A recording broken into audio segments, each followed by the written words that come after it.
আজকাল সময় কাটানোর মতো কোনো জায়গা সেভাবে প্রকৃতির কোলে খুব একটা খুঁজে পাওয়া যায় না। কারণ সবখানেই তো শহরের চাকচিক্য বা আভিজাত্য এসে প্রবেশ করেছে। তো বিশ্ব রোডের পাশ দিয়ে হাঁটছিলাম এবং অনির্ধারিত গন্তব্যের দিকে যাত্রা, যে হাঁটবো এবং সামনে যাব, সামনে কোথায় কি আছে, নতুন এলাকা, নতুন গ্রাম, নতুন একটি জায়গা আবিষ্কার করব। তো তারই ধারাবাহিকতায় এখানে রাস্তার পাশে হাঁটতে হাঁটতে চোখে পড়লো একটি ঈদগাহ মাঠ। এবং দেখুন, ঈদগাহ মাঠটি আপনাদের আমি এখানে কথা বলছি এখানে বসেই। ঈদগাহ মাঠের এই যে সীমানা প্রাচীর, সেই সীমানা প্রাচীর ঘেঁষা জায়গায় এখানে বসার জায়গা করে দেওয়া হয়েছে, ইট দিয়ে পাকা করে জায়গা করে দেওয়া হয়েছে। এবং এতটা ঠান্ডা, আসলে আমি ক্লান্ত ছিলাম এবং রোদ অনেকটা পুড়িয়েছে।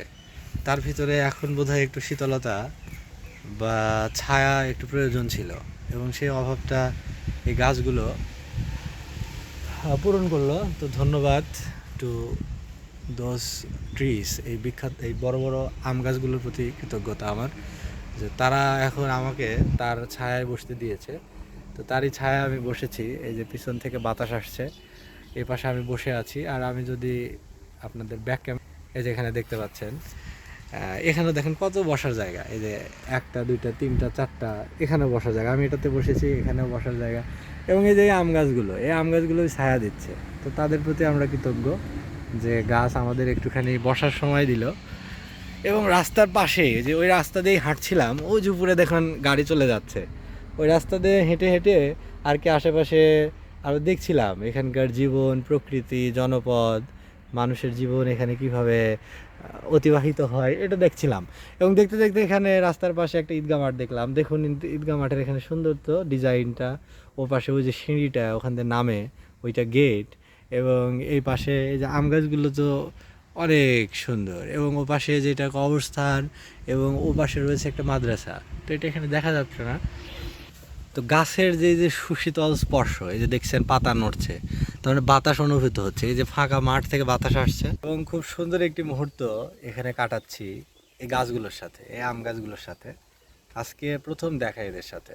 এই আম গাছগুলোকে আমি আগে চিনতাম না। আমি আম গাছ চিনতাম, কিন্তু এরা তো আলাদা প্রাণ। প্রত্যেকটা উদ্ভিদ বা প্রাণীর রয়েছে নিজস্ব আত্মা, নিজস্ব সোল, নিজস্ব প্রাণ। তো এই আম গাছগুলোরও রয়েছে আলাদা সত্তা, আলাদা আইডেন্টিটি। তো তাদের সাথে আজকে আমার দেখা হলো, যেমন এই যে এর সাথে দেখা হলো, ওই গাছটার সাথে দেখা করলাম। আর এখানে আরও দুই একটা গাছ আছে, ওখানে বসলাম। এখানে সবাই কাটানো হলো, জানি না কখনো আর দেখা হবে কি না।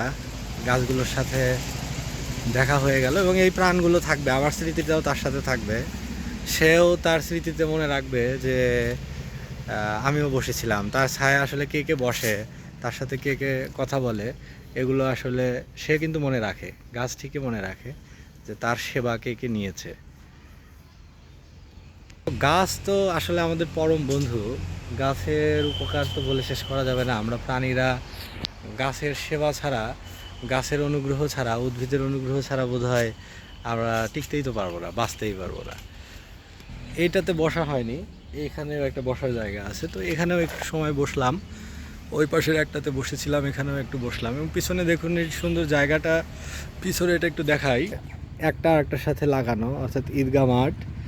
দেন এখানে হচ্ছে এই যে এটা হলো কবরস্থান, এটা হলো গ্রেভইয়ার্ড, এবং অনেকখানি জায়গা জুড়ে বিস্তৃত। এবং ও যে পাশে যে দুতলা বিল্ডিংটা দেখতে পাচ্ছেন, ওইটা হচ্ছে মাদ্রাসা।